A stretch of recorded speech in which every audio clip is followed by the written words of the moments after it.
রে তোর কত দূর? ওহো, জ্যামে। তাড়াতাড়ি আয়, গ্রুপ ছবি তুলতে হবে না?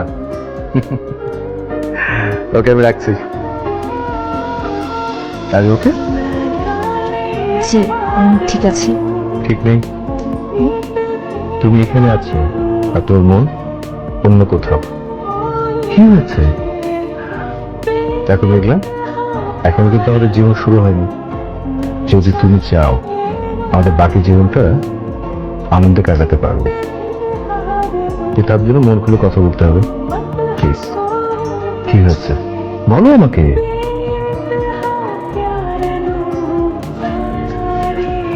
আপনার রিশাদের কথা মনে আছে? ও, তুমি ফ্রেন্ড? হ্যাঁ, কদিন আগে তো সঙ্গে পরিচয় হলো। ওর সাথে পরিচয় হয়েছে আমার কয়েকদিন আগে। একে অপরের পছন্দ অপছন্দ, মিল অমিল, ভালো লাগা মন্দ লাগা, এগুলোর মধ্যে এত বেশি মিল খুঁজে পাই আমি যে সেখান থেকে আমাদের বন্ধুত্বটা বেশি গাঢ় হয়ে ওঠে। কিন্তু আপনি আসার পরে যখন ওকে আমি জানাই যে আপনি আমার ফিয়ান্সি, পারিবারিকভাবে আমাদের বিয়ের আয়োজন চলছে, তখন বেসিক্যালি আমাকে প্রপোজ করে বসে।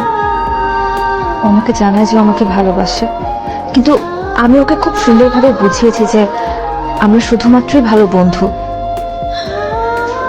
তো এই কথাটাও সত্যি যে ওর সাথে কাটানো মুহূর্তগুলো প্রতিটি দিন আমার কাছে এখন পর্যন্ত কাটানোর সব থেকে সেরা মুহূর্ত, বেস্ট মোমেন্টস।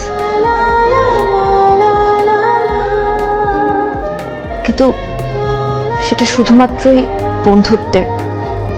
আমি আমি ওকে খুব ভালোভাবে আমার অবস্থানটা পরিষ্কার করে বুঝিয়েছি ওকে যে আমি আপনার সাথে কানেক্টেড। তাহলে এখন প্রবলেম কোথায়?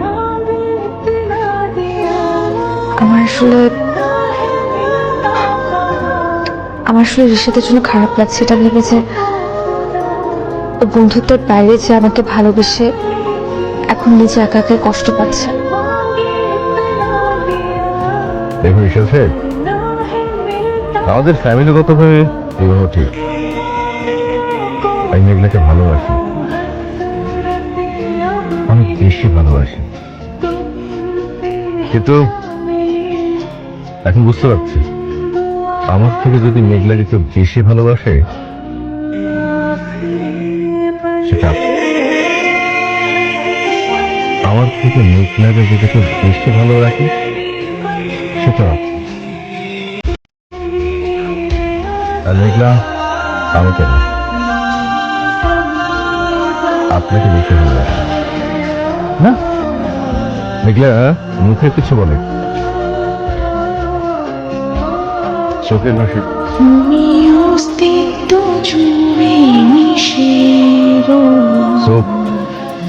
আপনাদের দুজনের মাঝখানে আসলে তো আমার কোনো কাজ নেই। Meghla, wish you best of life. ঠিক, হ্যাপি? তোর এসেছে?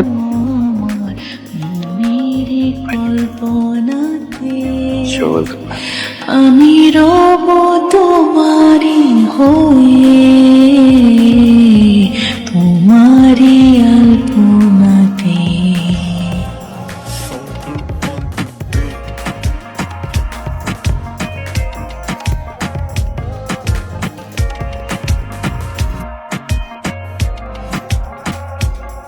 আমাকে ভালোবাসার কথা বলা হয়েছিল, কিন্তু প্রপোজ এখনো করা হয় নাই। আর প্রপোজ না করলে আমি বিয়ে করব না।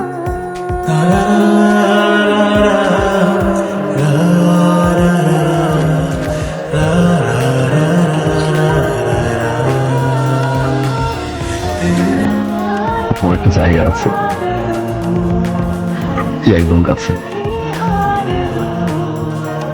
হাতে একটা কনসেপ্ট।